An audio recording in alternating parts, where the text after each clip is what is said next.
Hello to everyone. It's my great pleasure to announce this lecture, and it's special lecture because for the first time in our company we have little students from high school, and they are going to present us today what they did last month or 4 weeks. And it is a great pleasure really because they had opportunity to go to their summer break, but they still wanted to learn something about blockchain, and it is a great pleasure to announce Filip, Nenad, Mihailo and Branislav, and to see what did they really learn in this period of time. Applause for them. Thank you everyone and welcome to our presentation. Today we're going to be talking about our journey in MVP's internship program and the creation of our first project called Easy Wallet. Before we begin, I'd like to introduce ourselves.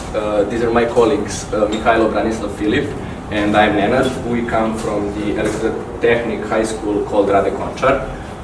And now we can begin with our presentation. So before we began working with on Easy Wallet, we needed to get acquainted with some basic concepts and frameworks which we're going to be using in our project. The first thing is React, and for those of you that don't know, React serves for basically modeling and creating everything that you see on our project, on our platform, and giving it some underlying functionality. And the second thing was Node, which we used to start up our server and to handle all the requests that front-end sent to us. Considering we had no prior experience to either React or Node, it was kind of a challenge to learn how they interact and connecting them.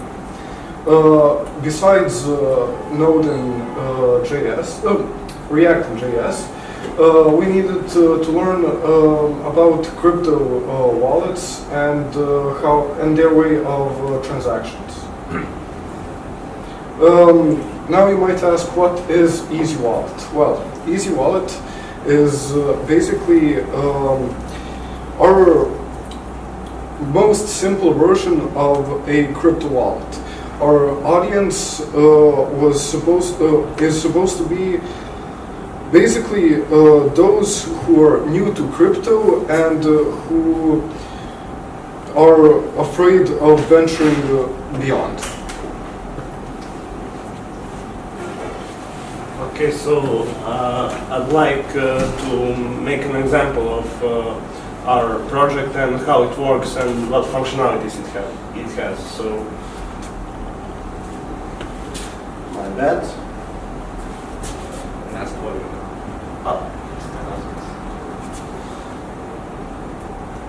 Okay, so this is login page of Easy Wallet. So we can choose Bitcoin or Litecoin, and I'll create a new wallet.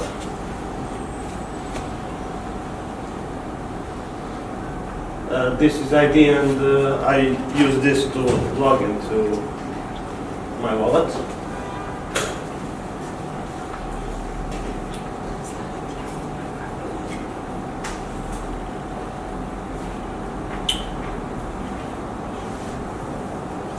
Okay, so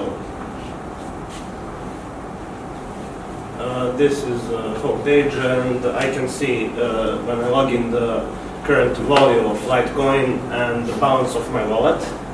If I'd like to receive some Litecoins, I'd go to receive, and it will show me address which I give to someone who would send me Litecoins. So I here have opened another wallet, and I'll send something.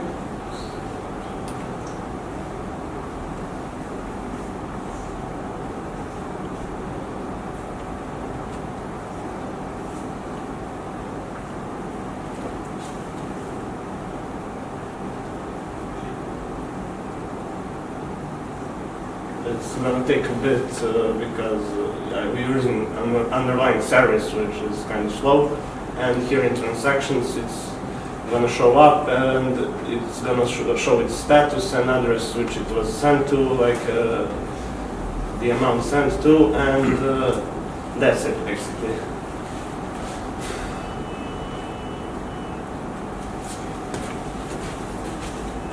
All right. So to make the things work, we used BitGo as our provider.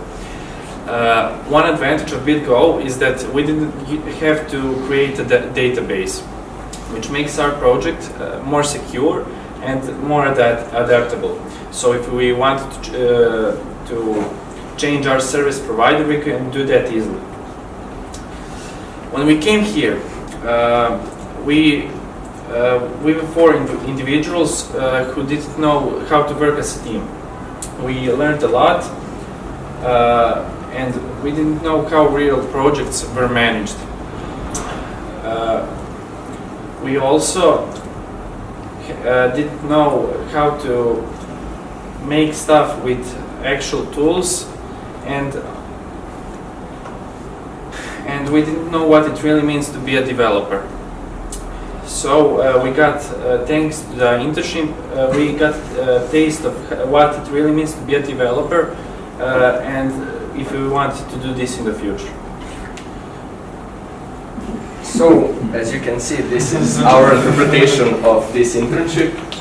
And before we end this presentation, I would like to give a huge shout out to our mentors, Steva and Jole, and excuse me. Can we go on? Yes. We'd like to give a huge shout out to our mentors, Steva and Jole, who really helped us and supported us along the way, and we couldn't do any of this without them. And we'd like to thank you for your attention. That's it.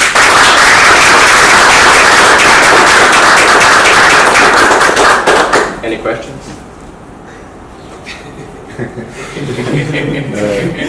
Can you dive a bit deeper into technical details of your solution?